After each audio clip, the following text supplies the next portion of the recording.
بسم الله الرحمن الرحيم نحمده ونصلي ونسلم على رسوله الكريم أما بعد الحمد لله وحده والصلاة والسلام على من لا نبي بعد أما بعد فأعوذ بالله من الشيطان الرجيم بسم الله الرحمن الرحيم قال تبارك وتعالى وقرن في بيوتكن ولا تبرجن تبرج الجاهلية الأولى وقال تبارك وتعالى يا أيها النبي قل لأزواجك وبناتك ونساء المؤمنين يدنين عليهن من جلابيبهن وقال رسول الله صلى الله عليه وسلم المرأة عورة فإذا خرجت استشرفها الشيطان صدق الله العظيم وصدق رسوله النبي الكريم اما بعد. گرانو قدرمنو محترم اوریدونکو، د اسلامی نشریاتو په دغه خصوصي پروګرام کې تاسو سره انشاءالله العزیز په یو اهمه موضوع باندې خبرې اترې کوم. قدرمنو، اسلام دا یو فطرتی دین دی. اسلام یو فطرتی مذهب دی. په دغه اسلام او په دغه دین کې تمامو مسلمانانو ته د حیا او د پاک دامنۍ حکم شوی دی. د بې حیایۍ، بې پردګۍ او داسې نورو ناجایز کارونو نه انسان منع کړی شوی دی. د حیا تعلق چې څنګه د زنانو سره دی، همدغه رنګ د حیا تعلق د نارینهو سره هم دی. زنانه به هم په ځان کې حیا پیدا کوي، نارینه به هم د حیا لاندې ژوند تیری. البته په دغه اړه زنانو ته د شریعت احکامات چې دي هغه د نارینهو په نسبت ډیر زیات دي، ځکه هغوی ته د دې خبرې ضرورت ډیر زیات دی. په دې خاطر اسلام زنانو ته ډیر په تاکید سره د شرعي پردې حکم فرمایي، ځکه زنانه د هغې عزت او حیا هغه په دغه پرده کې چې ده نو هغه محفوظه وي. مونږ او تاسو که د قرآن مجید په آیاتونو باندې نظر واچو، د قرآن په 7 آیاتونو کې صراحتاً د پردې حکم ذکر شوی دی. په هغه 7 آیاتونو کې 4 آیاتونه په سوره احزاب کې دي او 3 آیاتونه هغه په سوره نور کې دي.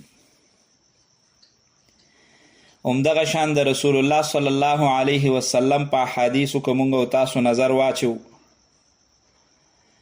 د نبی علیه السلام په احادیثو کې د 80 نه زیات داسې احادیث مونږ ته ملاویږي چې په هغې کې قولاً او عملاً د پردې احکامات ذکر کړی شوي دي.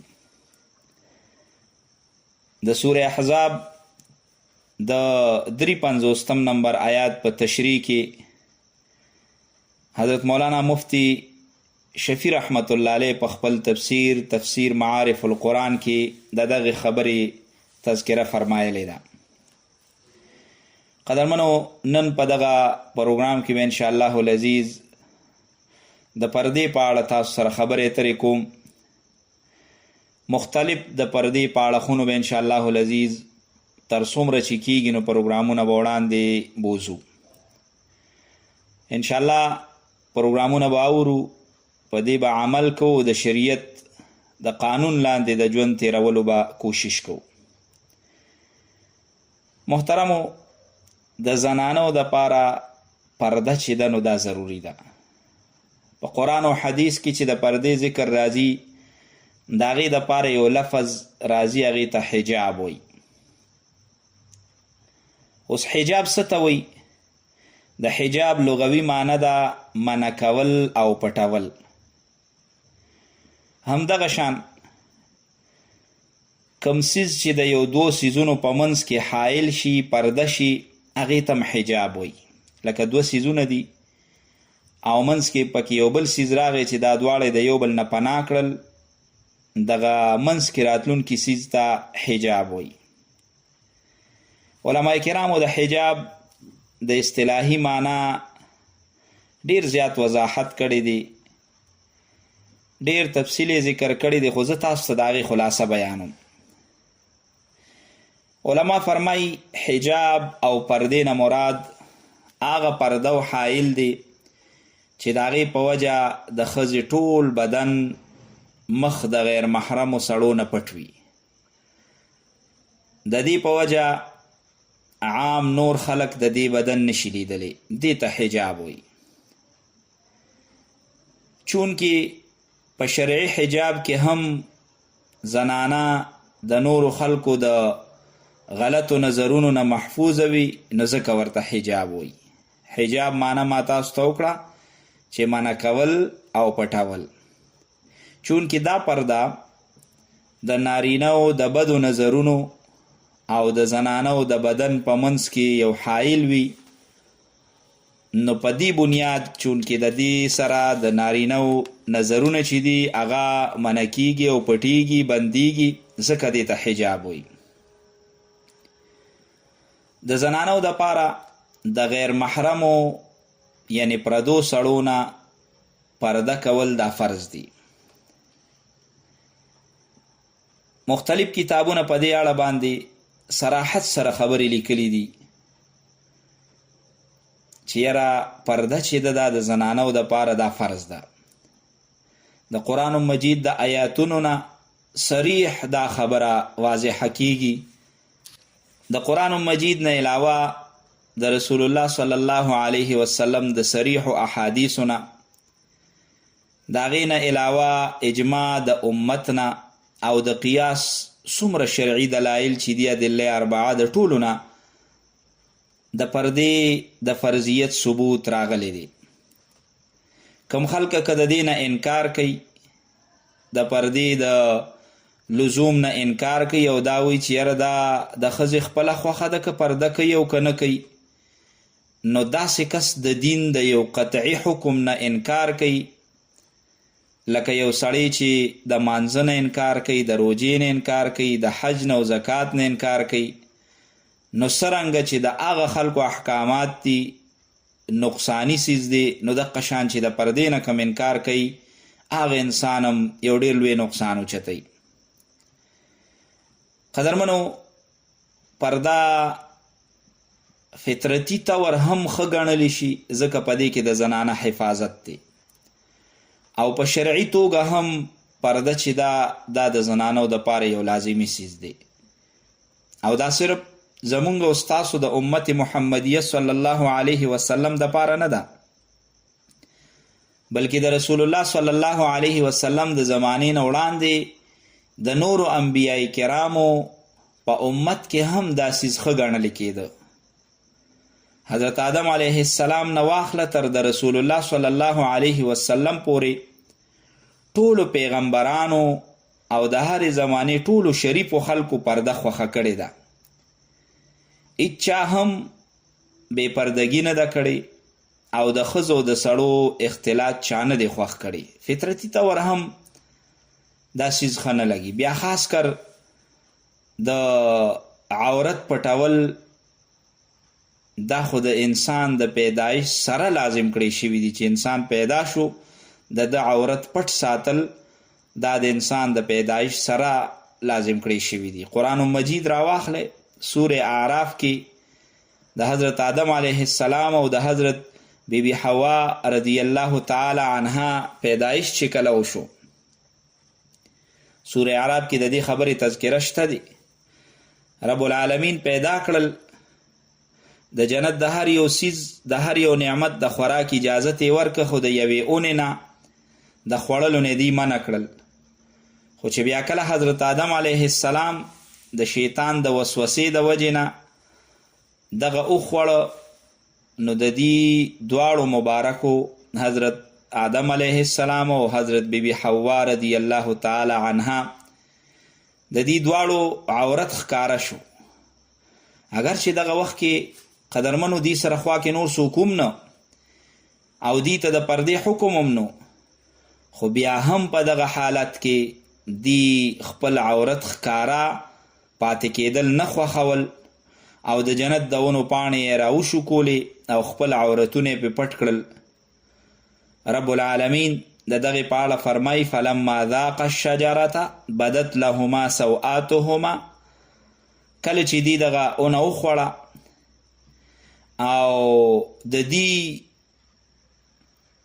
عورت چې دی هغه ښکاره شو نو وطفقا یخصفان علیهما من ورق الجنه، نو دوی شروع وکړه چې خپل ځانونه د جنت په پاڼو باندې پټول، خپل عورتونه هغې د جنت په پاڼو باندې پټول.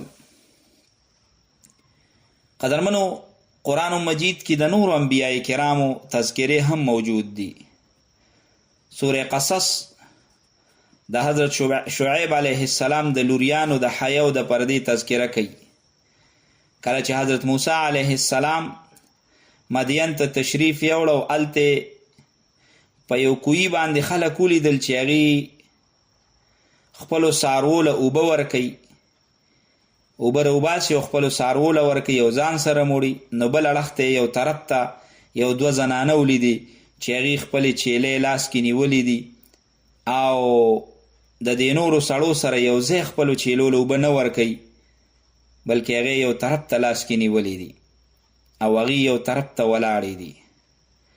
اگر چې په دغه وخت کې په دې باندې د پردې د فرضیت حکم نو راغلی، خو بیا هم د خپل شرافت او د حیا د وجې نه دغه زنانه د نورو سړو سره دي اختلاط او یو ځای کېدل او ودرېدل او خپلو څاروو له هغې سره یو ځای اوبه ورکول دی نه خوښول. حضرت موسی علیه السلام نوجوانو ورغی او د هغې نه یې پوښتنه وکړه چې یاره دا نور خلک خپلو څاروو له اوبه ورکوي، تاسو ولې خپلو څاروو له اوبه نه ورکوئ؟ هغې ورته په جواب کې هم دا وویل چې یاره تر څو پورې دا نور خلک دا سړي نیتلې دا نارینه نیتلې تر هغې پورې مونږ خپلو چیلو له اوبه نه ورکوو، ځکه د دې سره مونږ ګډون او یو ځایوالی چې دی نو هغه نه خوښوو. او زمونږ پلار چونکې سړی دی خو هغه بوډا دی، راتلی نشي، د مجبورۍ د وجې نه مونږ د خپله کوره روتي یو، ګینې دا کار چې دی دا د سړو دی او د سړو سره د ښځو اختلاط مناسب نه دی. حضرت موسی علیه السلام نوجوان او پیغمبرو د هغه پې رحم راغی، د کوی نه یې ورله اوبه راوویستې او د هغې څاروي یې پې اوبه کړل. کله چې دا زنانه د وخته کور ته لاړې، نور کله خو به انتظار کو، ناوخته به تلل، په دغه ورځ د وخته لاړې. نو پلار حضرت شعیب علیه السلام ورنه پوښتنه وکړه چې نن څنګه د وخته رالې؟ هغې ورته ټوله واقعه بیان کړه. حضرت شعیب علیه السلام اراده وکړه چې یاره د کوم نوجوان زما لوریانو سره ښېګړه کړې ده چې دله د دې ښېګړې بدله ورکم، هل جزاء الاحسان الا الاحسان. چا در سره ښېګړه وکړه کوشش وکړه چې د هغې بدل ورکړي. نو د دغه احسان د بدلې ورکولو حضرت شعیب علیه السلام اراده وکړه. نو دا یو لوري موسی علیه السلام پسې راولېږله چې یاره ته ورشه او هغه ځان سره راوله. قرآن مجید د دغې تذکره کوي فجاءته احداهما تمشي على استحیاء. په دې دوو جینکو کې یوه حضرت موسی علیه السلام له راله او ډېره په حیا باندې را روانه وه. بعضې مفسرینو دې جینۍ په اړه لیکلی دي چې کله دا په لار باندې راتله یا موسی علیه السلام له راورسېده نو د ډېرې حیا نه خپل لستوڼی هغې خپل مخ ته نیولی و. په دغه حالت کې موسی علیه السلام له راله ورته وی زما بابا وی چې ته راشه، یعنی تا زمونږ څاروو له اوبه ورکړي دي چې تا له د هغې بدل درکړي.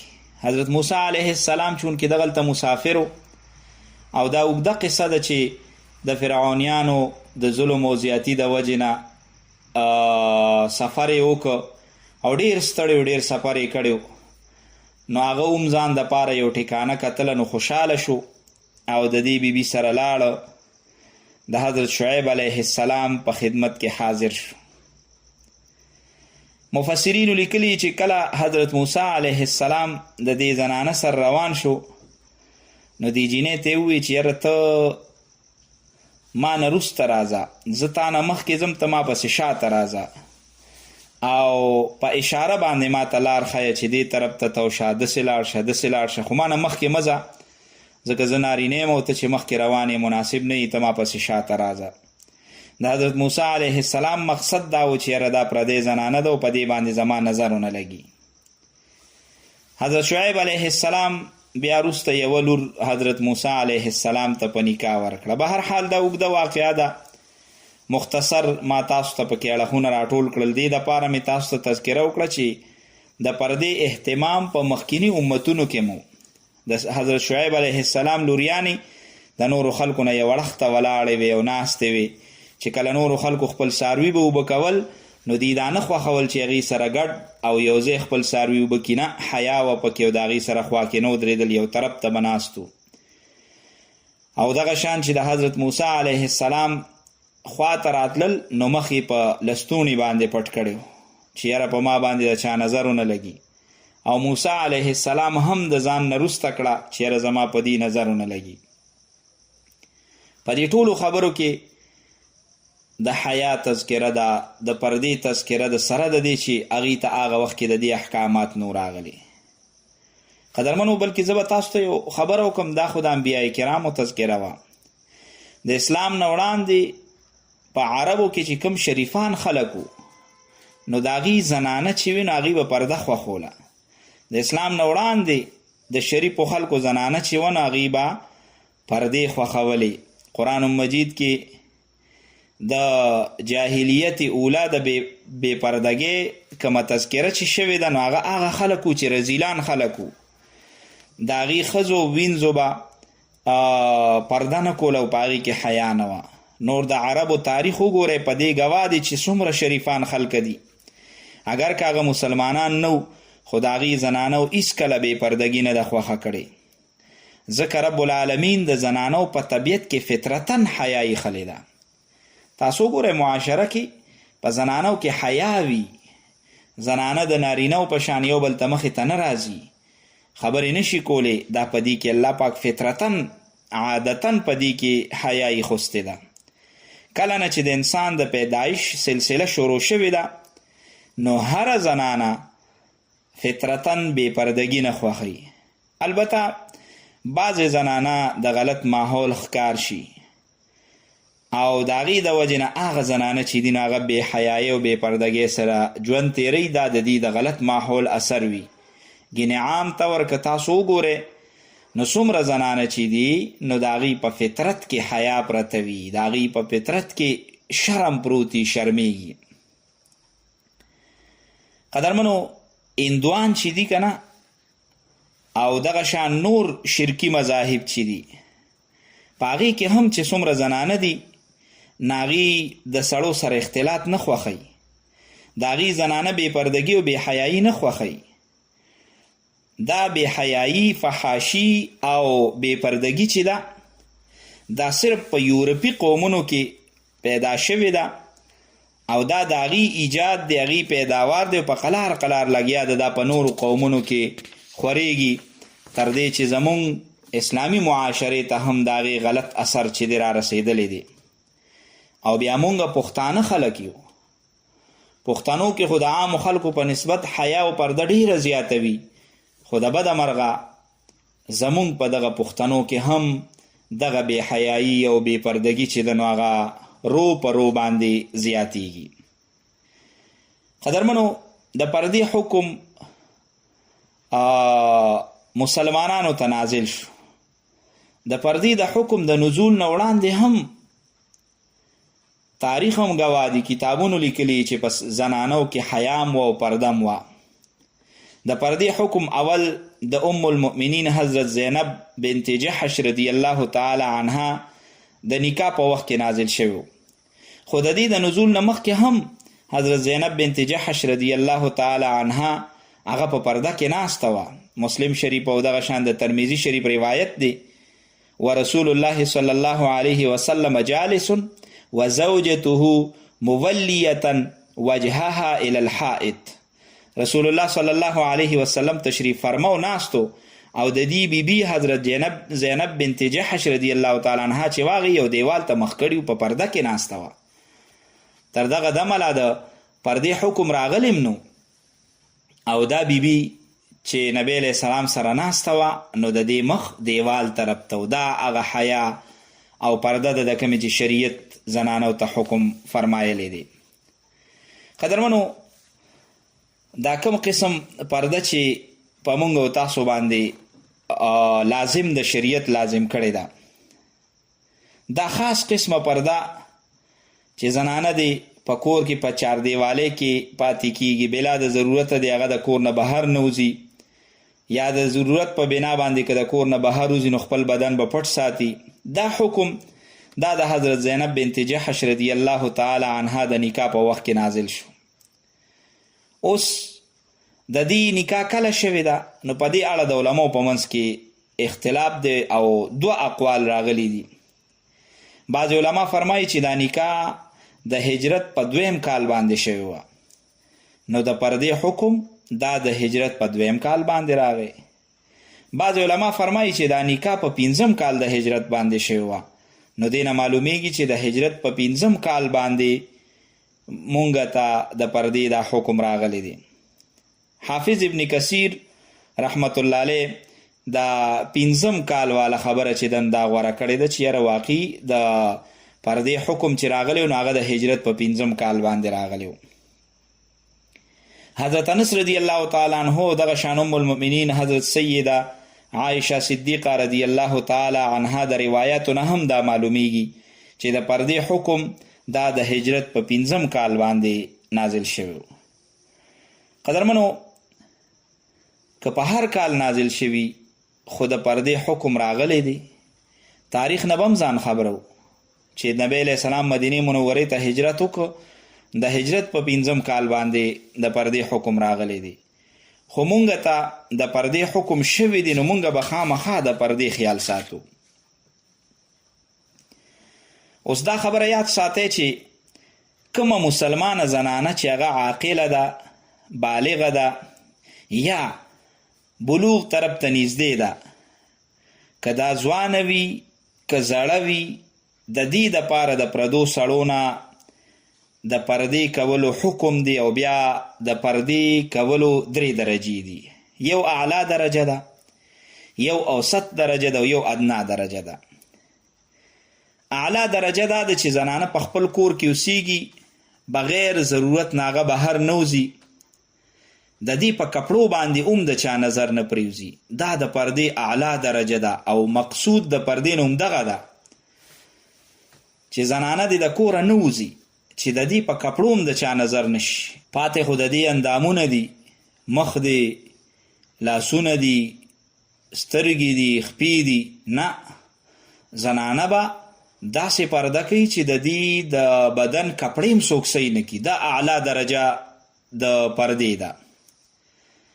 2مه اوسط درجه ده چې زنانه کله د څه ضرورت په وجه باندې د کور نه بهر وځي نو په برقه کې یا غټ پړوني کې مخ پټ کی، لاسونه پټ کی، ټول وجود پټ کی، په لاره ځي نو برقه په سر کړي او برقه کې داسې یو جالۍ وي چې سترګې ښکاري نه، او صرف په دې یعنی د دې سترګې داسې چې پټې وي خو بهر هر څه دې ته ښکاري، یعنی د جالۍ والا برقۍ چې په هغې کې سترګې ښکاري نه، په هغې کې سوري وي او خلکو ته بهر هر څه ښکاري. یا دغه شان غټ پړونی وي چې هغې کې یوه سترګه ښکاري، یا سترګو طرف ته پکې لږ ځای خالی کړي وي او په لاره باندې رواني، نو دا د پردې هغه اوسط درجه ده. یو 3مه درجه ده چې هغې ته ادنا درجه وایي، چې زنانه د څه ضرورت دپاره د کوره بهر وځي نو ټول بدن یې پټ کړي خو صرف د ضرورت په وخت کې مخ او لاسونه ښکاره کړي. دا د پردې ادنا درجه ده. په دې 3م قسم کې څه تفصیل نشته دی، که څه وینو انشاءالله العزیز وړاندې به وکړو. خو دا یاد ساتئ چې د پردې د دې 3 درجو د قرآن مجید او د احادیثو نه ثبوت شته دی. خو په دې باندې د جمهور علماء اتفاق دی چې دا کومه زمانه کې مونږ او تاسو اوسیږو، په دې زمانه کې د فتنې او د فساد د وجې نه زنانو له پکار دي چې دی بغیر د ضرورته کور نه بهر نه روزي، او که روزي نو د خپل بدن هر یو اندام به پټ ساتي، چاهې هغه سترګې وي، خوا که هغه مخ وي، که هغه خپې وي، که لاسونه وي، څومره چې زیات پټ ساتلی شي نو دا بلکې ښه خبره څه کې ضروري خبره داسې ده. قدرمنو د پردې حکم راغلی دی. نن سبا د ټولو نه بهترینه پرده هغه ده چې یو زنانه داسې یو برقه په سر کې چې په هغه برقه کې د دې د اندامونو پته نه لګي چې دی لاسونه دی او دی خپې دی او دی بدن دی او ملا دی او قصې قطارې، نه، چې داسې یو برقه وي چې په هغې کې د هغې اندامونو پته نه لګي. اوس که یو زنانه یو داسې برقه استعمال کړي چې هغې کې ځان له فیشن دی، ځان له د سړو نظرونه ځان طرف ته متوجه کوي، نو قدرمنو دا خو په نامه پرده ده، خو د پردې چې کوم حکم دی هغه د دې نه پوره کیږي. زنانه به انشاءالله العزیز پرده کوي او بهترینه پرده به کوي، درنه برقه به په سر او داسې برقه چې په هغې کې د هغې ټول بدن پټ وي، څومره زیاته حیا او پرده چې پکې د انسان راتلی شي د داسې برقو استعمال به کوي. د پردې په اړه به انشاءالله العزیز کوشش کوم تاسو سره ډېر پروګرامونه وکړم، وړاندې به هم ډېر اهم اړخونه د پردو تاسو سره چیړم. ستاسو نه به دغه امید لرم چې انشاءالله العزیز پروګرام به را سره اورئ، پروګرامونه به اورئ، نو که ساګانو وفا کول او ژوندو نو په دې اهمه مسله به انشاءالله تاسو ته مختلف پروګرامونه راوړم. اوس را سره وخت پروګرام پای ته رسي انشاءالله العزیز. ستاسو دعاګانو محتاج محمد داود عابد به په یو بل پروګرام کې تاسو سره د آواز په لار ملاقات کوي. تر هغه دمه ستاسو لخوا اجازه اخلي چې هر ځای کې الله مقدرمن او خوشحاله لره. د لوی الله په امان.